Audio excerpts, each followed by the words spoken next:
It's orange for Jake from OTF.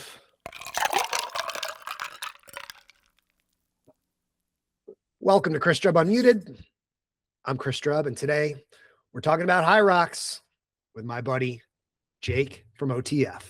Chris leans all the way, gets his foot across the line, but of course he's out of balance because he's stretched too far apart, and he just does the slow fall sideways. Looks so unathletic, by the way. And you're an athlete, so I can say this. Most unathletic thing I've ever seen you do, besides maybe the dinosaur thing on Orange Theory, which you should share that story another time.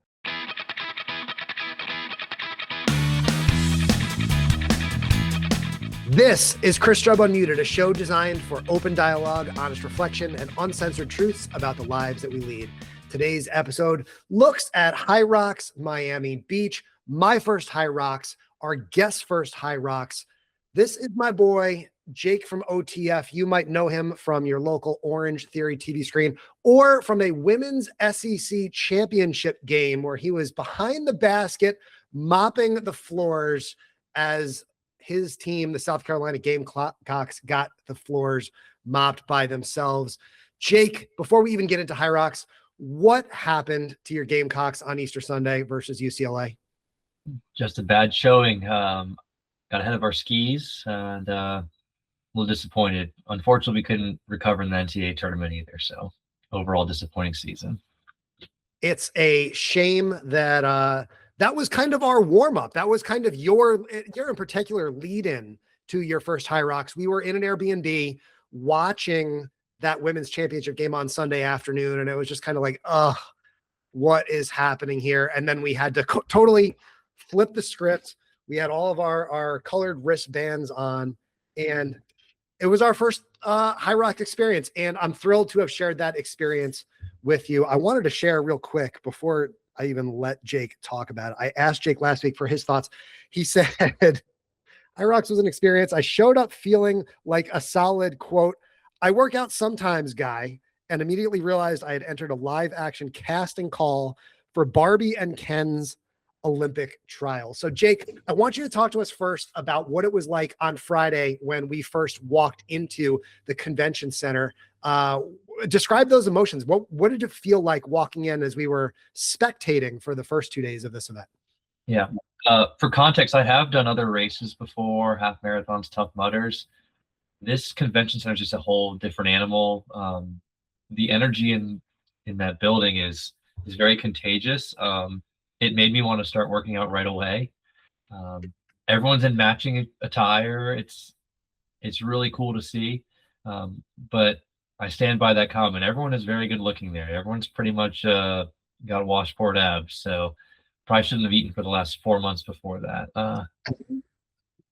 Which is a big thing for Jake Ruppert to say. Jake is a big food fan. So Jake, let's talk about those 3-4 months leading up to HYROX, because I think a lot of people, I've gotten a lot of questions on social media about, like, one, is HYROX something that I should be doing? And two, how do I prepare for it? Right. And obviously we'll get into like the event itself. We'll talk about Sunday night and some of our trials and tribulations and funny stories of what happened during and even after the event. But leading up to the event, you and I in December registered for Miami, which was Easter Sunday.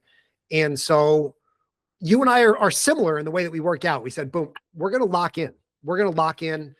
I signed up for Crunch Fitness, which was a place that you already had a membership at. And you and I would go actually double up, once or twice a week. I mentioned we know each other through Orange Theory Fitness, but that training regimen was really important leading into HYROX, right? Agreed. I'd say it's predominantly a running event. You have to be able to run 5 miles while doing some of the core strength workouts. So I think the combination of Orange Theory and some lifting on the side was super helpful for us. You're right. You and I, those first 2 months after the holidays, were very locked in, going 3-4 times a week. It felt really good. I thought we had some good momentum going into Miami. And I'm going to have 4 years old. It kind of trips you up a little bit along the way. Yeah, we kind of graduated. We were an age group older by the time we made it to Miami. As you turned 40 last month, so happy birthday again. I know you spent about 6 weeks celebrating, which was cool. But in all seriousness, happy birthday. And Jake, it was really eye-opening when we got there to see there's a broad variety of people that were there. Some of the people were just enjoying, having videos and photos taken and really just breathing in the experience. But a lot of people took this really seriously. I mean, there was a real competitive spirit all 3 days, I would say. And if you're not familiar with HYROX, the event goes in different divisions, right? So when we got there on Friday afternoon, which for some reason, Jake, I don't know why I was so excited to be there and go on Friday afternoon. It's crazy considering it's not until Sunday. We'll get into that in a moment too, but it goes by division. So you start out and there's singles or doubles, and then you think of the permutations: men's doubles, women's doubles, or mixed doubles. And then each of those could also be open weights, which is what Jake and I did on Sunday night, or pro weights, which I can't imagine trying to move that goddamn sled on with another 50 pounds on top of it.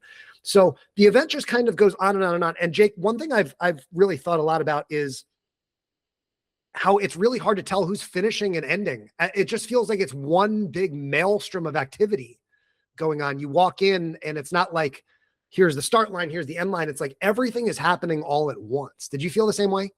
I did, but I think that's what makes the competitive side great. You don't know if you're winning or losing. You're competing against yourself. You're competing against your time. Yeah, maybe if you're in the pros and you're in that top 15 division, you kind of know, but you're really competing against yourself to do your best. So I actually appreciated that. I think you and I talked about it. We could see when the next wave was starting because they were sprinting out of the gates. And we said, well, we'll see them slowing down in lap 3 or 4. So that was very cool to see just the different starting times throughout the day. Jake, before we get to Sunday night, and you and I literally could talk about this for hours, and actually we have talked about it for hours, which is crazy because you're a very busy man. You want to tell the people just real quick, what do you do for work? Like, you're taking time out of your busy day. Like, what is your day-to-day profession, Jake, from OTF? I joke about this because when I tell people at a bar what I do, there's never a follow-up question. If you tell someone, hey, I'm an accountant, they'll say, cool, and then they'll look at the TV or look away. So I'm not going to bore the audience with that, but I am a controller for a healthcare company. I manage financial statements. So anywho, yeah, it's that time of year, getting ready for year-end audits and tax season. He's a controller. He is a hybrid rock star. And Jake, you are, I know I said that to Brian and Dan too, and everyone just cringes when you hear the phrase hybrid rock star. They could have done better there. I know. I'd almost rather be an accountant. Like, I don't know, man. But you're also a photographer. So let's give the people 60 seconds on the viral story. So you're actually the man behind the camera on what was probably the most viral photograph coming out of HYROX Miami Beach.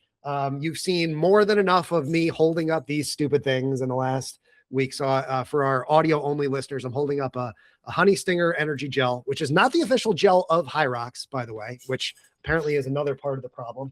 But in my hand here, Jake, I kind of forced you to take pictures of me on set there. And you see, I'm holding up a sign. Oh, you took it home with you. I thought you were going to leave it in the Airbnb. You took it home. I like it. I took them all home. I have all 3 signs. It's the sign that I'm holding up here. If you're listening on Apple Podcasts, Spotify, or your favorite audio platform, says, take a gel and my number. And Jake was there behind the scenes, actually helped me design a little bit of the sign while he was comptrolling and accounting from the Airbnb on Friday.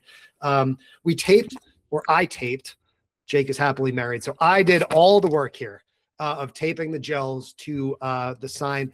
And Jake, it seemed like the vibes there in the room, like it felt like the competitors and women's doubles was the first group up on Friday afternoon. It felt like the sign was well received by those in the room. But you were there in the room with us. Most people that have heard about the sign are just seeing it on the internet. But what did it feel like in the room when your boy Strub was holding up the take a gel and my number sign? I'll go before that because I didn't have any context as we got into the Airbnb, and then you pulled all this stuff out and you said, I'm going to make these signs. And, I thought, sounds good, Chris, you do what you need to do. And as you're putting together, I thought, this guy's putting some effort in. I mean, you're stenciling out, you're drawing within the lines. I mean, this is intense. Anyways, I was going to let you have your moment. Going in Friday, I thought, yeah, I doubt anyone's going to look at this thing. Most attention I saw from one spectator throughout the whole weekend. It was a crowd favorite for sure. it was great. I wish I was 10 years younger and in a different era of my life.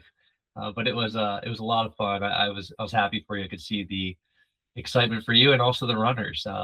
So we just need to land how to get those phone numbers into their pockets next time, because I feel like they kind of fell off that first round for us. So I'll show quickly, if you're watching again, if you're listening on Apple Podcasts, which I know Jake is a listener too, so thanks for doing that. You can leave a review on Apple Podcasts. But I got the gel. I taped a little what would you call this? Like a little tag. It's like a tag that would go on my dog Link's collar. And on one side, it has like an encouraging message. And Jake and I, we share that appreciation for this type of messaging because of our shared love of Orange Theory, right? When you go in OTF, there's all these messages written on the wall, and you've got like Coach Tony and Coach Dan, like kind of yelling at you and supporting you. So I thought, okay, if I put a supportive message on here, maybe I'm the uplifting future HYROX husband, right? And then on the back of the tag, you got my number. Maybe I shouldn't show my number on YouTube, but it's got my number and my Instagram handle. And so when we taped the tag to the gel and then it was all together, we were finding that the girls that were running by would rip the gel off, and then the tape and the tag would still be on the sign. And so for me as a marketer, that is a lot of really failed ROI. So if anyone ran by, took a gel, did not get my my name or number, hopefully you found this podcast, or maybe found me on the Hybrid Fitness Media podcast. We solved that. I went back on Sunday afternoon. And Jake, I do want to say thank you again for putting up with all my shenanigans. And I made Jake climb up the steps, the little archway across the HYROX running route there to take some perspective photos. We'll have Jeff, our amazing video editor, put some of these photos up as we're telling these stories. But Jake was the man behind the camera. And Jake, I got to be honest with you, it was really cool to share this experience with you. And I want to get into what our experience was on Sunday night. Now, throughout the weekend, we were a little bummed and confused, a big mix of emotions, because Sunday night, 7 p.m. was one of the latest start times of the whole event. We felt like a lot of the good energy from the HYROX event would have left Miami by then. And I think we were right. Like, it really was dying out by the time we started. But I don't think that diminished the feeling that we had, especially in that start tent and everything. You know, I compare it to like the start of a great Disney ride, where they stuff you in, they get the lights going, they crank up the music, they've got the MC that's like getting you hyped up, and all the guys put their hands in together, 1, 2, 3 HYROX. Like, going into the event, like from the warm-up zone to the start line, what was going through your mind and your body there? Yeah, just a little context for the audience. I had a little back injury going on, to that 40-year-old comment earlier. So I was out of commission for probably 3 of the last 4 weeks leading up to this event. So my mentality was survive, don't let my partner down, and let's just see what we can do. When we were warming up, I told Chris this, and you remember this. I said, I can't find one person in our start group that I can confidently say I'm more athletic than. Everyone just looks like they're in 300 movie. Yeah. And I thought that kind of made me just lock in. I was very focused. You saw it. I mean, when I'm in one of these events, I just want the joking around. I just try to lock in and give it my all, give my best shot. So that motivating pep talk at the beginning, you know, in the little tent area was great. I was already dialed in, and it was more about just trying to complete the thing. But you could tell the energy in that room was super high and exciting. And that's why people come out of that gate running, you know, 6-minute miles for that first lap. Yeah. And then if you look at people's splits, they die pretty quickly because of that initial blast energy.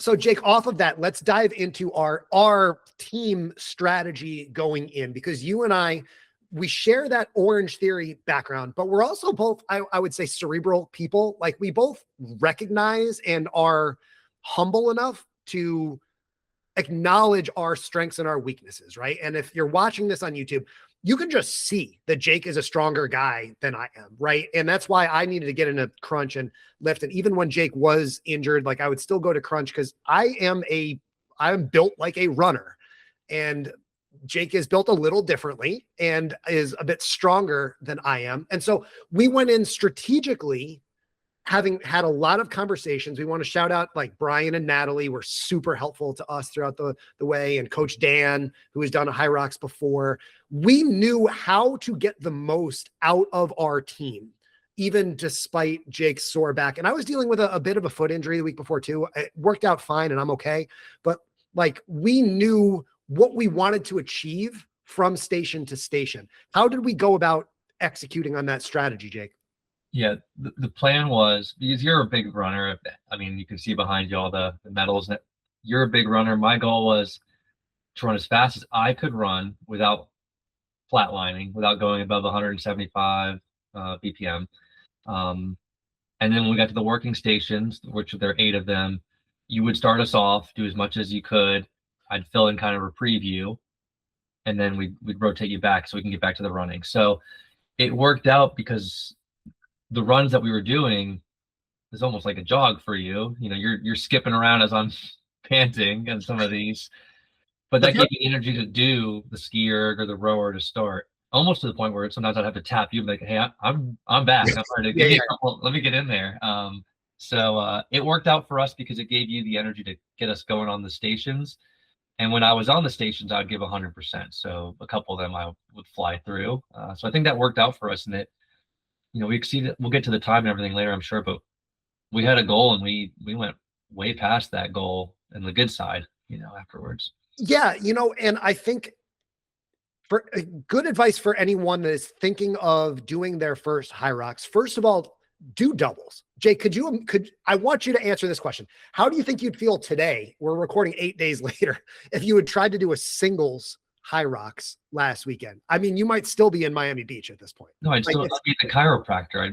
Molly would have a daily session with me because I'd just be in a coma, or back. Tuesday would just be Jake day. Like, that's it, right? Like, really, doubles was definitely the way to go, right? For sure. And to me, it's fun. I think it really was fun. It's just peer. You're coming up with strategy. You're not doing something alone. I don't know. I really enjoyed that. We didn't have matching attire, but maybe next time we can get on some matching outfits. But it was good that way. Okay, so we had matching shorts, which was cute, right? So we bought the same pair of shorts. True. I could not convince Jake to take his shirt off, but I think this is why we need to have Jake back on the podcast in 6 months. For the redemption arc. You see some of the benefit of taking your shirt off, like the pictures look cool and stuff like that. Ooh, what was that? So like, I think given our naivety about the event and everything that we saw throughout the weekend, I really think we executed on our strategy the best that we could. I was actually in the first loop, like the first time running around, I actually grabbed Jake by the back of his shirt to like physically slow him down. Cause I was like, look, everyone has told us to go slow in the first lap. And okay, let's get into this then. After the race, you can look at this app, and we'll have Jeff pull up some screenshots of the app. And it turns out we were one of the slowest runners of the whole group for that first loop, but that's okay because that's what we were trying to do, right? Like we said, don't go too hot on the first lap, and we didn't, right? So I think it's really important to think about exactly what your strategy is, how you want to execute on it, and being really honest with your partner about what your goals are to get there. So Jake, I do think we could have maybe done a little better in some ways, in that I probably should have jumped off, for example, the rower a little bit earlier, stuff like that. Or maybe even I should have let you do even more of the sled push or the sled pull, because those are your strongest stations. But we've talked about this a couple times now. I think given that this was our first HYROX experience for both of us, we did as well as we possibly could have done. And we finished that race saying the exact same thing to each other. Like, oh my God, we did amazing. Yep. I was proud of us. I think, like you said, first time doing it, first time running through a course. We didn't make any mental mistakes, right? We didn't go through any wrong stations. We didn't do anything incorrectly. No penalties. That's important to me because I think mental is half the game, whether it's HYROX or at work or whatever. Like, I'm just so committed to getting things done correctly that regardless of our time, I was proud of what we did. Now, the fact that we had a good time, that's even better. That's nice. that's that accountant brain in action. No penalties. Now, Jake, there was one moment during the race where you were just you actually thought we were going to get disqualified. I was going to murder you. I was actually like, I was out of breath. I'm like, I'm gonna actually have to kick this guy's ass after this. What is he doing? All right, so Jake, set the scene. You're going to tell this story because this would have been a penalty on me, and maybe should have been. I think we want to really shout out the judges at after 8 p.m. on Sunday who may have had enough of HYROX by that point that said, we're not going to disqualify this Chris Strub guy. But Jake, we're in station, what is it? Station 6, the sandbag lunges, and your boy Chris Strub is still trying to carry the team throrough. Yeah. This is Easter Sunday. This is Easter Sunday at 7. So everyone's definitely checked out and they're looking at us too. Chris went into hero mode.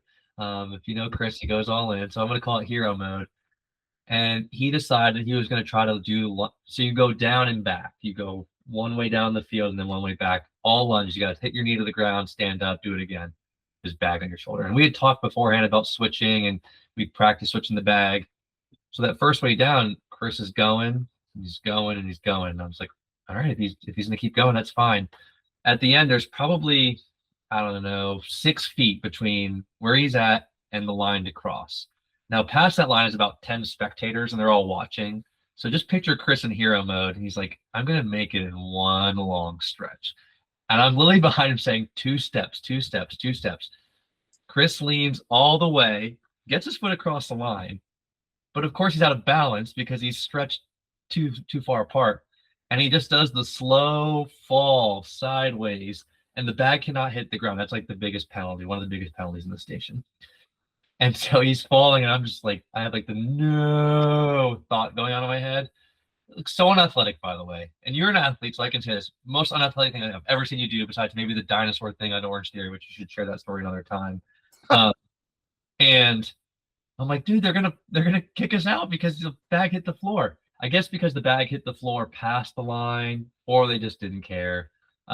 We got back up and went back. But I was shaking my head. I was like, just can I do like 5 reps, please, so that you can take a break? But it was, looking back, it was hilarious watching you fall in slow motion, trying to keep your balance.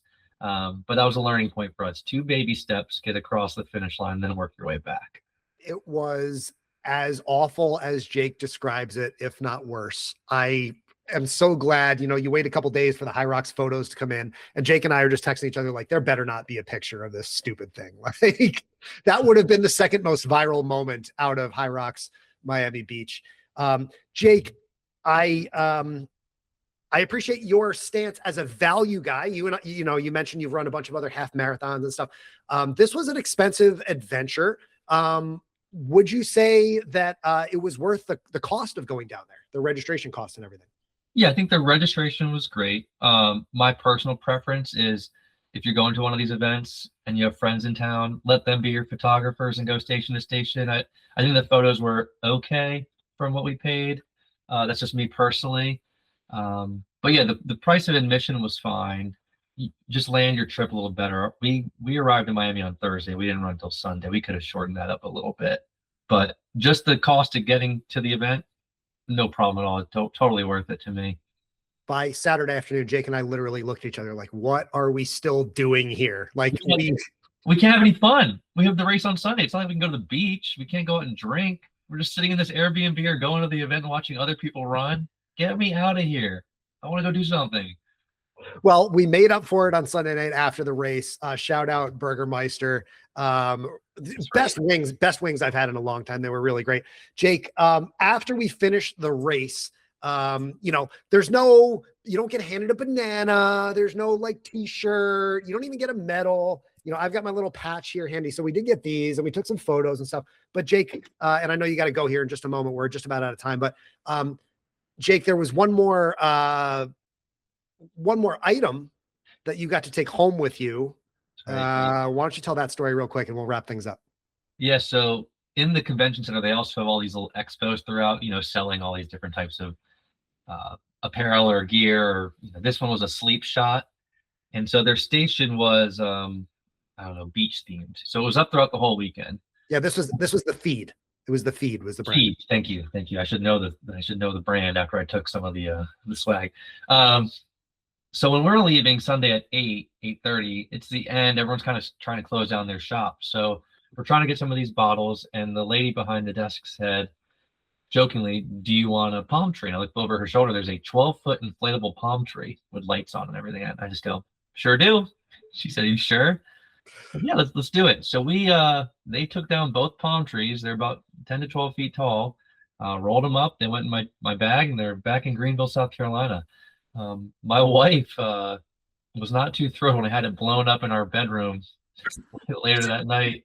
You put it in the bedroom? I haven't heard the Jules side of it yet. So you guys, there's still a ring on Jake's finger. We can see that. So that's good. Yeah. So doesn't help. I didn't get any brownie points for it, but maybe we can use them in the summertime for something, or bring them to our classroom and set them up. But very funny. Didn't expect to get 2 blow up palm trees. Just made it, that much more fun to hang out with you and spend that time in Miami. Jake, it was a great time. I know we're just about out of time. We set our goal we were evolving our goal through the weekend as we were watching all these fit people that look way more fit than we do post various times throughout the weekend. And I was like, man, it'd be amazing if we could go sub 130, but I think we're going to finish about 143, 144. And in reality, we actually crossed the finish line just under 1 hour and 20 minutes. So I want to say thank you again for going through this experience with me, and also for taking the time. It's literally tax week for an accountant, and Jake has carved out some time for me to be on the podcast today. Anything else you want to say and share? Again, literally, you and I could talk about this for hours, because we didn't even get into the data side of things with the app and how we could break down each station by station. But Jake, yeah, that's what I was going to call out. It was just the stats. The statistics of the app are just so fun. It ranks you by age group, by day, and then it ranks you by station, so you can see how you did in the sled push or the farmer's carry. And I just crack up because there was 1,001 participants in the double men's, and we were about 50 percentile, which I'll absolutely take for in all ages, about 50 percentile. I agree. We did great. But burpee broad jump. Vassar's going to kill us. We practiced this in Orange Theory, right? So you basically have to lunge jump, 2-foot lunge jump, and then do a burpee, stand up, and you do that maybe 80 meters. We got like 988 out of 1,001 people. Are we Make-A-Wish burpee broad jumpers? Because that's terrible. That means 13 people were worse than us out of the whole group. I couldn't believe that. I mean, I could, because we were very bad at them. But that's something we need to work on over the summer. So every Orange Theory in a class, whatever the ending station is, I'm just burpee broad jumping for the rest. Every time I open in social media now, open Instagram, you see reels of HYROX stuff, and they're all burpee broad jumps for me. And I see these, these women and these men jumping like friggin' frogs. And I'm just picturing me and Jake just doing a burpee broad jump and then just laying flat on the ground and taking a micro nap and then getting up and doing it again. So burpee broad jumps, download the app, compare your race to ours, and see just how awful Jake and I were at burpee broad jumps. Jake Ruppert, you're the man. Thank you for being a loyal listener of the podcast. I got to come over and steal our inflatable palm trees, bring them back over to my house where they can be permanently inflated. And I will put them with my brand new C4 Mango Fuego fridge that will be arriving soon. I really wanted to have it for the podcast. It's not here yet, but this is why Jake has a ring on his finger and Strub is holding up a cardboard sign with his number taped to it. Come on, C4, get him his fridge. Come on, let's make it happen. It'll be here for season 5. Jake, get back to work. Tell Jules I said hello. Congratulations on becoming a hybrid rock star. And thanks for being on the podcast. Good to see you, man. Thanks so much. Cheers, buddy. Thanks for watching and listening. You're Chris Strub Unmuted. Support the show by clicking like and subscribe. Keep up with me on social media at Chris Strub. And remember, we are all famous to a few people. C4 cheers.